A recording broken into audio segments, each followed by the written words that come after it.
Hey, welcome to the channel. It's Jack, the muscle and mobility maker with Stronghold Strength and Conditioning. And today, I'm going to be showing you how to deal with those lower back cramps that you're getting. But before we get into it, make sure you take a moment and hit that subscribe button so you don't miss out on future content like this.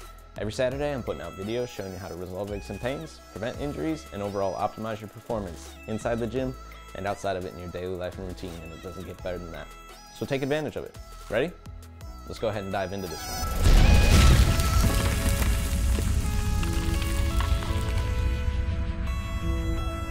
Alright, like I said, today we're going to be teaching you how to deal with the lower back cramping that you're getting. So normally this will be during something like a bench press that you're going to experience it, where there's that global arch required and the muscles are all contracting really hard and your body's looking for stability. So it pumps it into the lower back, trying to take over stability there. This is one of the most common situations.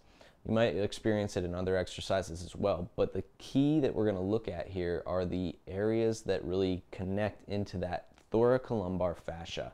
So this is that diamond-shaped fascia that we have at our lower back space there, and that is the lats connecting in. It's our QL, which is deep to that. It's our obliques, and it is our glutes, and even our psoas to a certain degree. So those are some of the important musculature, really looking at what's happening with the hips and shoulders and how they meet in that big junction of the thoracolumbar fascia on our lower back. So we're going to show you some mobilities to, first of all, address those joints. That'll be helpful.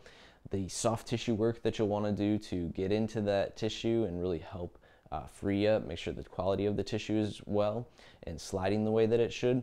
And then we'll teach you some stability exercises as well that will help you overall make that mobility last, so that you're no longer dealing with that cramping when you're going to stabilize and the right areas are doing the work.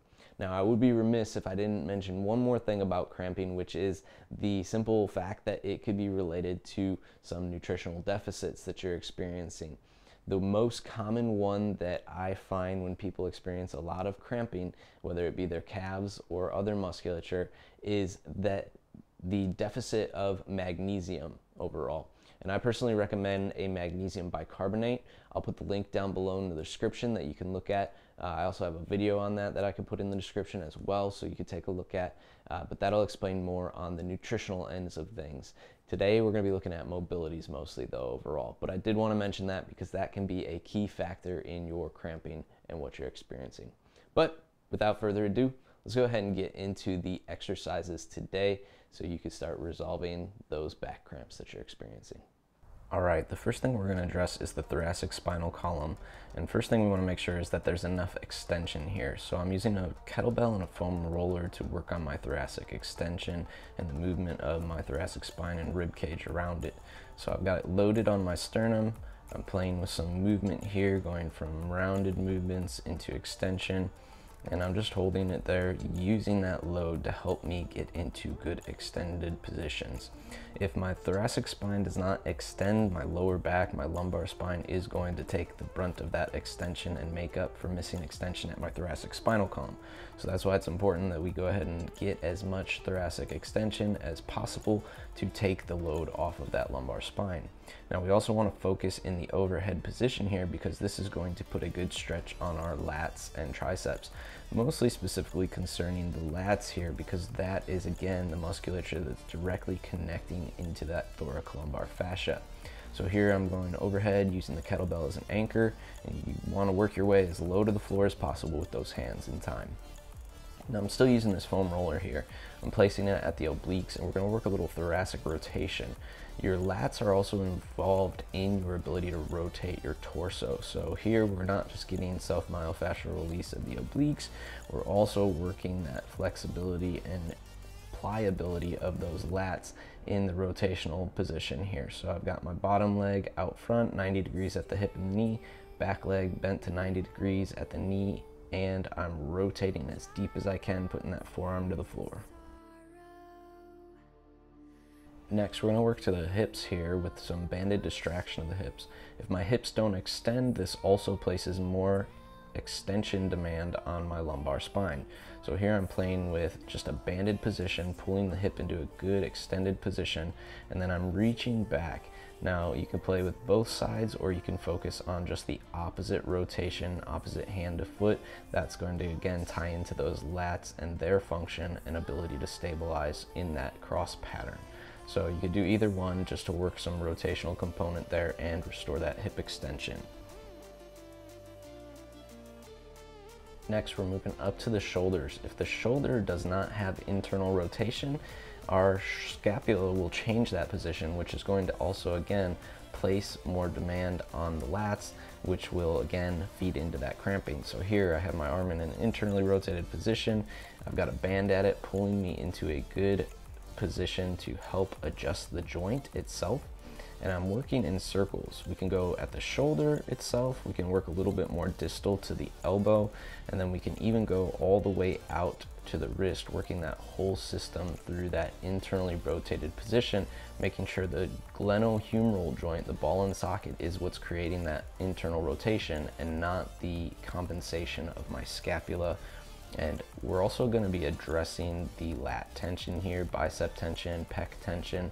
So we're really opening up a bunch of things that could put excess pressure again on that lumbar spine, creating those cramps from flexing for more stability. Here we place it up at the elbow, take it up overhead, and then we're going to work from that overhead position to an externally rotated position, again getting the lats and triceps involved and really restoring the suppleness and mobility of those tissues overall.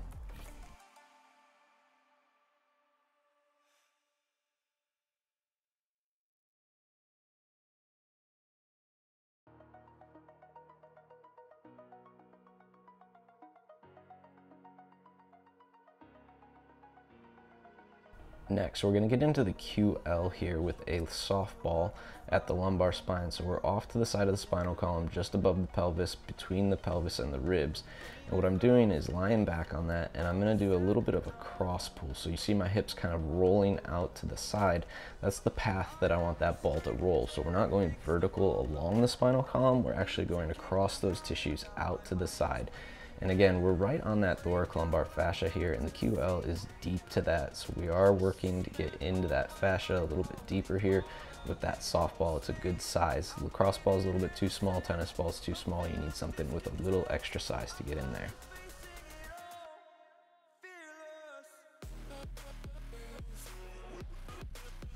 Now, we already did some to the obliques. We could do that with the softball as well. You saw that earlier in the video, but here we're also going at the insertion of the lats here up at the arm itself. So you place the ball at the back of the armpit. What I'm doing is extending and reaching through. I want to be able to fully extend my elbow here without discomfort to the pressure of that ball. It should be relatively comfortable. And you can play with the exact location, search for any tender points to the pressure as you're working here, and identify those to help restore suppleness. Lastly, we want to challenge our stability through that full range. So here I'm doing a skydiver move. So I've got my hips extending, a little bit hard to see, but my knees are lifting up off the floor, and I am trying to create as much of a global arch through my spinal column as I can. My glutes are flexing extremely hard to get that full extension. I'm imagining pushing my feet up to the ceiling through a flat foot, and then I'm pulling my shoulder blades down and back toward my mid-back. Everything's trying to meet in the middle there, and I just want to max that flex for about 5 to 10 seconds each time, holding and really challenging my ability to stabilize through extension here.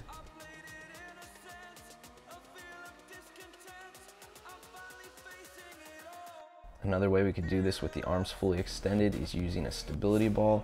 Plant those hands on the floor, use the ball to support you some, and then lift your back up off the ball as much as you're able to, again driving through extension of your spinal column. So my hips extend, my shoulders are extending through the floor, and we want to stabilize that position for a few seconds, release back down, and relax from there. All right, and there you have it. How to use mobilities to address your lower back cramping. If you like this video, make sure you let me know by clicking that big thumbs up down below, and take a moment to share this one with a friend. Maybe they experience back cramping regularly when they're doing bench press or other exercises. Pass it along their way and share the love.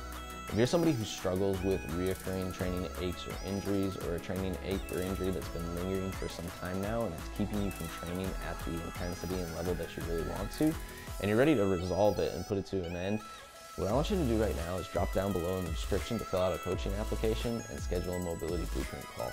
This will be our opportunity to jump on a Zoom call together so that I can first of all take you through an assessment, gather the information I need to tailor a program specific to your needs, and then lay out for you in full detail what that program would look like.